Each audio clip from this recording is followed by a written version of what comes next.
ಇವತ್ತು ತಮ್ಮೊಂದಿಗೆ ಕರ್ನಾಟಕ ರಾಜ್ಯದ ಆಡಳಿತದ ಚುಕ್ಕಾಣಿಯನ್ನ ಹಿಡಿದಿರ್ತಕ್ಕಂಥ DK ಶಿವಕುಮಾರ್ ಅವರ ತಂಡ ಇಲ್ಲಿಯ ತನಕ ಮೈಸೂರಿನ ಮಗನ ಆಡಳಿತವಿತ್ತು. ಈಗ ಮೈಸೂರಿನ ಅಳಿಯನ ಆಡಳಿತ. ಶಿವಕುಮಾರ್ ನಮ್ಮೂರಿನ ಅಳಿಯ ಇಟ್ಗೆಗೂಡಿನಲ್ಲಿ ಮಾವನ ಮನೆ ಇರ್ತಕ್ಕಂಥ. ಹಾಗಾಗಿ ನಮ್ಮ ಅಳಿಯನಿಂದ ಮೈಸೂರು ನಗರ ಜಿಲ್ಲೆಗೆ ಒಳ್ಳೆಯದಾಗುತ್ತೆ ಅಂತಕ್ಕಂಥ ಭರವಸೆ ಭಾವನೆಗಳು ನಮಗಿದ್ದಾವೆ. ಒಂದು ನಾವೆಲ್ಲ ಮೆಚ್ಚೋದು ಅಂತಂದ್ರೆ ಒಬ್ಬ ಸಾಮಾನ್ಯ ಕಾಂಗ್ರೆಸ್ ಕಾರ್ಯಕರ್ತ. ಯಾಕೆ ನಾನು ಅವರನ್ನು 84ನೇ ಇಸ್ವಿಯಿಂದ ನೋಡಿದ್ರು. ನಾನು ಶ್ರೀನಿವಾಸ್ ಪ್ರಸಾದ್, ನಮ್ಮ ಭೂಮಿ ಬುಧೂರು, ಅಲ್ಲಿಂದ ಒಬ್ಬ ಸಾಮಾನ್ಯ ಕಾರ್ಯಕರ್ತನಾಗಿ ಮುಖ್ಯಮಂತ್ರಿಯ ತನಕವೂ ಕೂಡ ಬೆಳೆದಂಥದ್ದು ಬಹಳ ವಿಶೇಷ. ಹಾಗಾಗಿ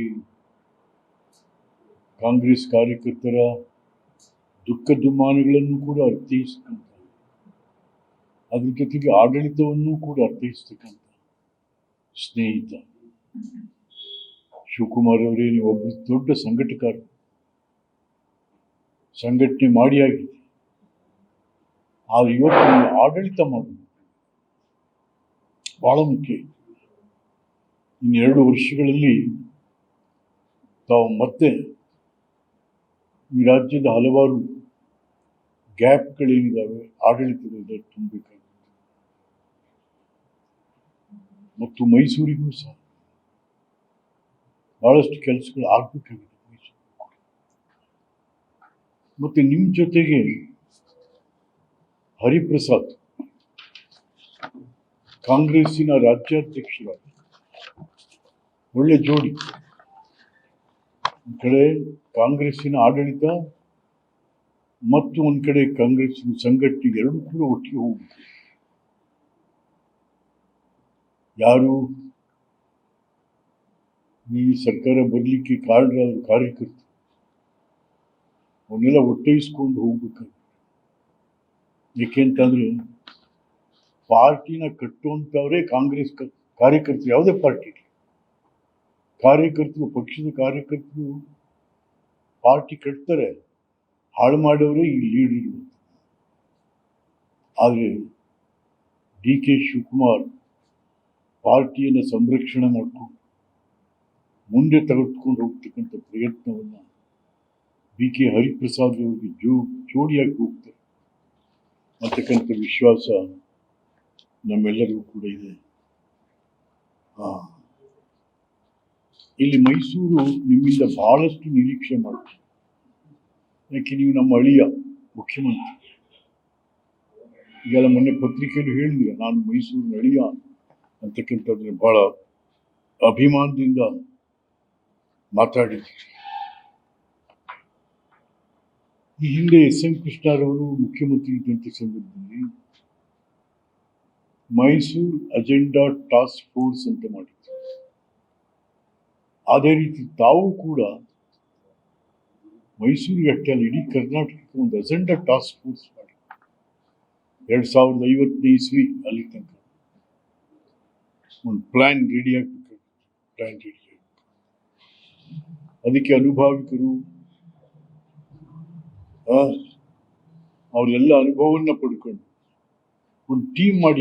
ಈಗ ಮೈಸೂರು ಒಂದು ಟೀಮ್ ಮಾಡಿ, ಬಹಳ ಜನ ಇದ್ದಾರೆ ಅನುಭವಿಸ್ತೀವಿ, ಅವರೆಲ್ಲ ಒಂದು ಟೀಮ್ ಮಾಡಿ ಅವರಿಂದ ಸಲಹೆಗಳನ್ನ ತಗೊಂಡು ಮಾಡಬೇಕಾಗುತ್ತೆ. ಮೈಸೂರು ಇದೇನಾಗಿದೆ, ಲ್ಯಾಂಡ್ ಮಾಫಿಯಾ ಆಗೋಗಿದೆ. Mysuru land mafia. ಪೊಲೀಸ್ ಅಧಿಕಾರಿಗಳು, ಕಂದಾಯ ಅಧಿಕಾರಿಗಳು, ನಗರಸಭಾಧಿಕಾರಿಗಳೇ ಮಾಫಿಯಾಕ್ಕೆ ಬೆಂಬಲ ಕೊಡ್ತಾರೆ. ಇದೆಲ್ಲ ಬಗ್ಗು ಬಡಿಬೇಕು. ಹಾಗಾಗಿ ಇವತ್ತು ಪ್ರವಾಸೋದ್ಯಮಕ್ಕೆ ಹೆಚ್ಚು. ಏನು ಮೈಸೂರು ಅಂದರೆ ಪ್ರಪಂಚ ನೋಡುವಂಥದ್ದು. ಮೈಸೂರು ಸಿಲ್ಕ್ ಸೀರೆ, ಮೈಸೂರು ಸಿಲ್ಕ್, ಮೈಸೂರು ಮಲ್ಲಿಗೆ, ಮೈಸೂರು ರೇಷ್ಮೆ, ಏನಪ್ಪ ಮೈಸೂರು ಬೇಕಾಡ್, ಇದೆಲ್ಲವನ್ನು ಕೂಡ ಇವತ್ತು ನಾವು ವರ್ಲ್ಡ್ ಮಾರ್ಕೆಟ್ಗೆ ಬಿಡಬೇಕಾಗುತ್ತೆ. ಕೆಲ ಜನಕ್ಕೆ ತುಂಬ ಅನುಕೂಲ ಆಗುತ್ತೆ. ಆರ್ಥಿಕವಾಗಿ ಇಲ್ಲಿ ಆರ್ಥಿಕ ಚಟುವಟಿಕೆಗಳು ಕಡಲೆಕಾಯಿ ಮಾರೋನಿಂದ ಹಿಡಿದು ಆಗ್ತದೆ. ಆ ರೀತಿಯಾಗಿ ಸರ್ಕಾರ ಇಲ್ಲಿ ಆಡಳಿತ, ನಗರದ ಆಡಳಿತ ನಡೆಸಬೇಕಾಗ್ತದೆ. ಹಾಗಾಗಿ ಯಾಕೆಂದರೆ ಮೈಸೂರು ಕೂಡ ಈ ಲ್ಯಾಂಡ್ ಮಾಫಿಯಾದಿಂದ ಓತಪ್ರೋತವಾಗಿ ಬೆಳೀತಾ ಇದೆ. ಸಿಕ್ದಂಗೆ ಬೆಳೀತಾ ಇದೆ. ಎತ್ತಿತ್ತು ಚೆ ಅದೆಲ್ಲವನ್ನು ತಾವು ಒಂಥರ ಮೈಸೂರಲ್ಲಿ ಹೆಂಗಾಗಿದೆ ಅಂದರೆ, ಮೈಸೂರು ಮಗನೇ ಮುಖ್ಯಮಂತ್ರಿ ಆಗಿದ್ರು ಮೈಸೂರು ಒಂಥರ ಆಡಳಿತದಲ್ಲಿ ದಾರಿ ತಪ್ಪಿದ ಮಗ ಆಗೋಗಿದೆ. ಇದನ್ನು ಸರಿ ಮಾಡಬೇಕಾಗಿದೆ. ಯಾಕೆಂತಂದ್ರೆ ಮೈಸೂರು ಮಗ ತನ್ನ ಮಗ ಮತ್ತು ಪಟಾಲಾಮ್ಗಳ ಜೊತೆ ಸೇರ್ಕೊಂಡು ಏನೆಲ್ಲ ಆಯ್ತು ಬಿಡಿ, ಅದು ನೆನ್ಕೊಳ್ಳೋದು ಅಲ್ಲ. ಬಟ್ ಈಗ ಅದೆಲ್ಲ ಸರಿಯಾಗಬೇಕು ನಿಮ್ಮಿಂದ. ಏಕೆಂದರೆ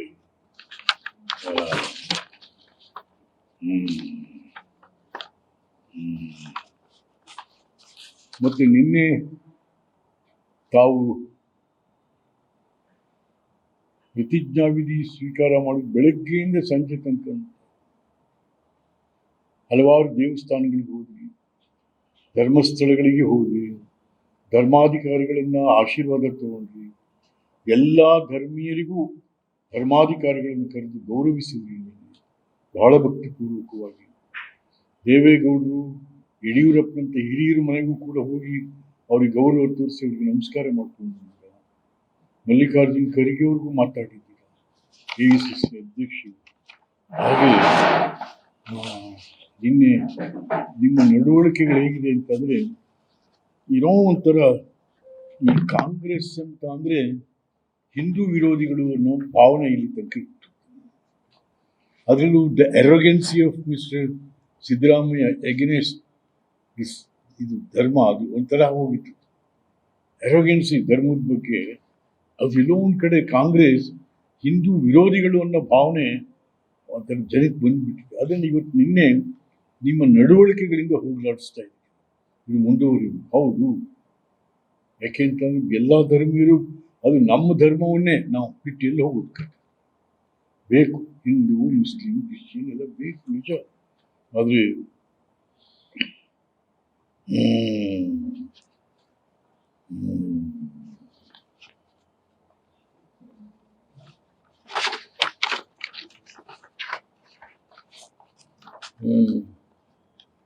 ನೀವು ಪ್ರೂವ್ ಮಾಡಬೇಕು, ನಾನು ಒಳ್ಳೆಯ ಸಂಘಟಕನೂ ಹೌದು, ಒಳ್ಳೆಯ ಆಡಳಿತಗಾರನೂ ಹೌದು ಅಂತಕ್ಕಂಥದ್ದನ್ನು ತಾವಿವತ್ತು ಪ್ರೂವ್ ಮಾಡಬೇಕು.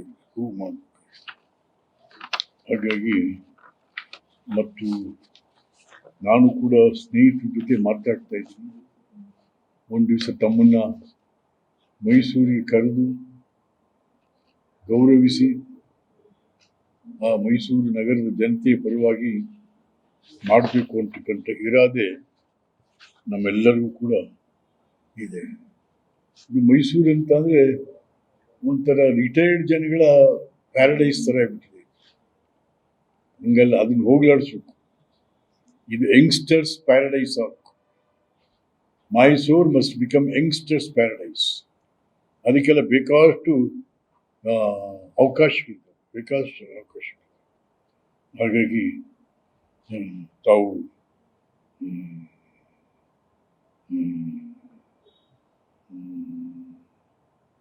ಮತ್ತೆ ಈ ಕೊನೆಯದಾಗಿ ತಮಗೆ ಈ ಬಿಡದಿ ಟೌನ್ಶಿಪ್ ಭಾಳ ಚಾಲೆಂಜಿಂಗ್.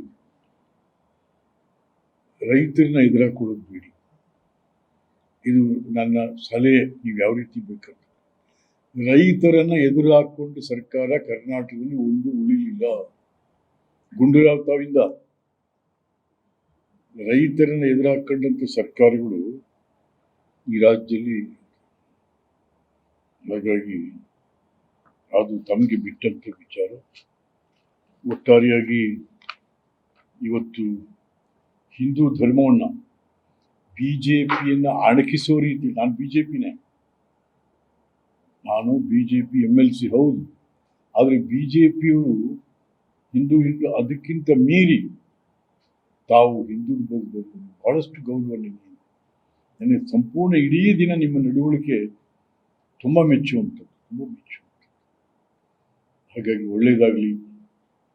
ನಿಮ್ಮಿಂದ ನಾಡುವ ಹಲವಾರು ಅಭಿವೃದ್ಧಿ ಕಾರ್ಯಗಳನ್ನು ನಿರೀಕ್ಷೆ ಮಾಡ್ತಾ ಇದ್ದೀನಿ. ನಿರೀಕ್ಷೆ ಹುಸಿಯಾಗದಿರಲಿ.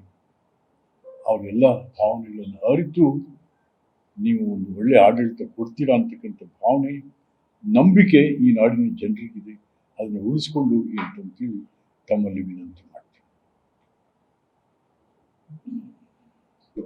ಅಕ್ಷರ ಮತ್ತು ಆರೋಗ್ಯ ಬಹಳ ಬೆಲೆ ಕೊಡು.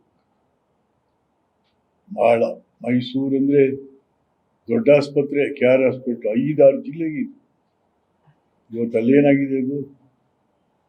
ಮತ್ತು ಹಿಂದಿನ ಸರ್ಕಾರ ಸ್ಕೂಲ್ ಎಜುಕೇಶನ್ ಹಾಳು ಮಾಡಿಬಿಟ್ಟಿದೆ. ಸ್ಕೂಲ್ ಎಜುಕೇಶನ್ ಹಾಳು ಮಾಡಿಬಿಟ್ಟಿದೆ. ಅವೆಲ್ಲ ಸರಿಯಾಗಬೇಕು.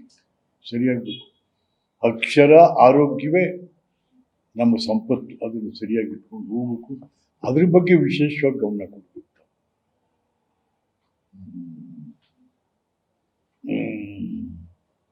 ಕಾಪಿ ಅಲ್ರಿ ನಟರಾಜ್.